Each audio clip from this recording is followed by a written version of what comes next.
Avant de commencer le travail, je vous présente le masque appli terminé. Donc il se présente de cette manière.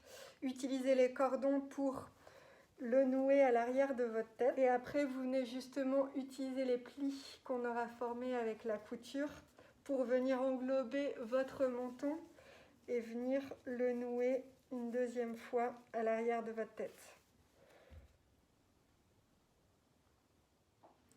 Alors, pour ce tuto, vous allez avoir besoin donc de tissus. Alors moi, je vais faire un masque barrière à plis à l'aide de 3 couches de coton. Il est recommandé d'utiliser de la popeline de coton. Plus simplement, c'est souvent utilisé pour des chemises.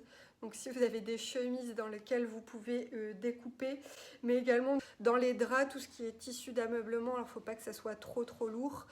Vous gardez un peu en mémoire du tissu de chemise en termes de grammage, mais aussi il faut que le tissu soit assez serré, donc des matières pas trop aérées, pas trop ouvertes.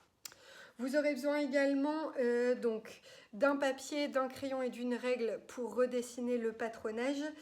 Vous aurez également besoin de ciseaux, d'aiguilles et d'un fer à repasser, d'une machine à coudre ou alors d'aiguilles et de fils si vous allez faire l'opération à la main. Pour réaliser donc le tutoriel, je vous conseille d'imprimer la page 4 du patronage. Juste avant de me lancer, j'avais vérifié si on était bien sur la même mesure, même après l'impression.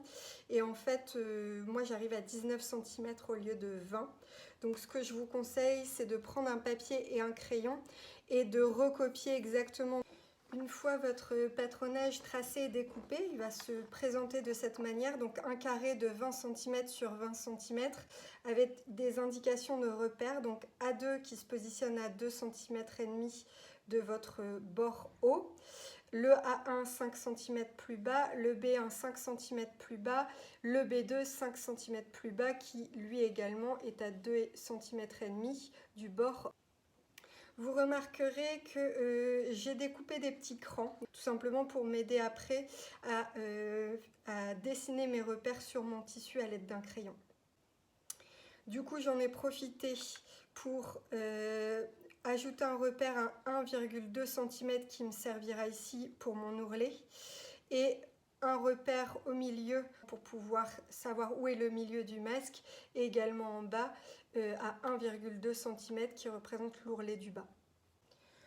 On va désormais passer à la découpe de la matière. Donc pour ce masque, je vais utiliser 3 épaisseurs de tissu, doubler la matière, positionner votre patronage sur le tissu. Découpez tout autour de votre patronage.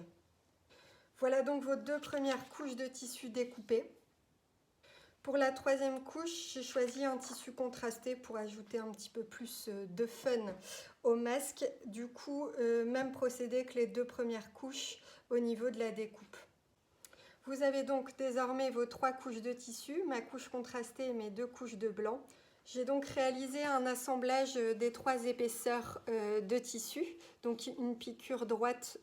Alors moi j'ai décidé de la faire un peu plus proche que 1 cm parce qu'une fois le masque terminé, on voit cette couture qui est apparente si elle est à 1 cm.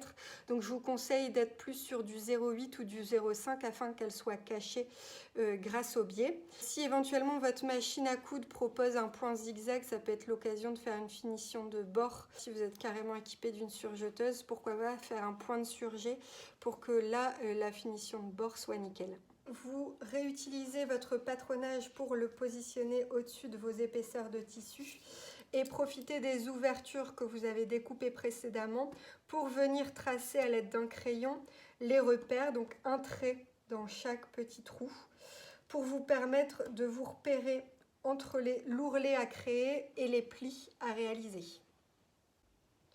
Je vais désormais utiliser les premiers repères pour former l'ourlet. Je vais retourner ma matière. Je vais replier la matière jusqu'à voir apparaître mon repère et positionner mes aiguilles pour plaquer la matière. Donc je l'ai fait de l'autre côté avec 3 aiguilles toujours bien perpendiculaires au sens de la couture. Une fois que la matière est prête, je suis venue faire une couture, donc tout le long, une couture droite à 1 cm du bord. Vous posez votre matière, vous venez utiliser le deuxième repère encore disponible. Donc vous avez le premier ici, le deuxième ici. Là, vous venez pincer la matière pour que votre repère soit vraiment sur l'arête de votre angle. Et là, vous venez positionner votre repère sur le premier. Donc repère, donc moi trait rouge sur trait rouge. Et vous utilisez des épingles une nouvelle fois pour venir positionner votre pli. Vous avez réalisé votre premier pli, il s'agit maintenant de réaliser le suivant. Donc vous prenez les mêmes repères que vous venez pincer et positionner sur le repère suivant. Une fois que vous avez réalisé ces deux opérations, vous obtenez ce résultat. Vous vous munissez de votre ruban ou de votre biais. L'idéal pour vous simplifier la vie, c'est de le plier en deux et à l'aide de votre crayon, de venir dessiner une nouvelle fois un petit repère au niveau de l'angle pour saisir où est exactement le centre. Vous venez profiter du repère qu'on a tracé sur votre masque pour venir aligner les deux repères. Donc j'ai le milieu de mon ruban qui s'aligne au milieu de mon masque. Il va falloir désormais positionner donc le ruban sur le masque. Je viens positionner l'avant de mon ruban sur l'envers de mon masque en positionnant mes deux repères l'un sur l'autre et en venant positionner le biais et le masque bord à bord. Pour vous aider, vous pouvez donc utiliser des épingles pour venir piquer votre biais et votre masque dans l'attente de votre couture. J'ai donc réalisé la couture d'assemblage du biais avec le masque. Donc vous remarquez ici la couture droite qui est environ à 0,5 cm du bord. Il va falloir retourner le biais pour qu'il vienne se positionner sur l'avant du masque et qu'il vienne enfermer toutes les coutures précédentes. Voilà la dernière couture réalisée pour venir plaquer le biais à l'avant du masque. Donc il y a bien une couture sur toute la hauteur du masque à environ 0,3 cm du début du biais. Vous réalisez la même opération de l'autre côté du masque. Vous pouvez soit choisir de faire une couture qui s'arrête juste sur la hauteur du masque ou aller encore plus loin pour plaquer votre biais l'un sur l'autre, ce qui sera forcément plus facile pour venir le nouer. Et votre masque est terminé. N'hésitez pas à lire toutes les recommandations de l'AFNOR qui sont très importantes, notamment en termes de lavage et d'utilisation.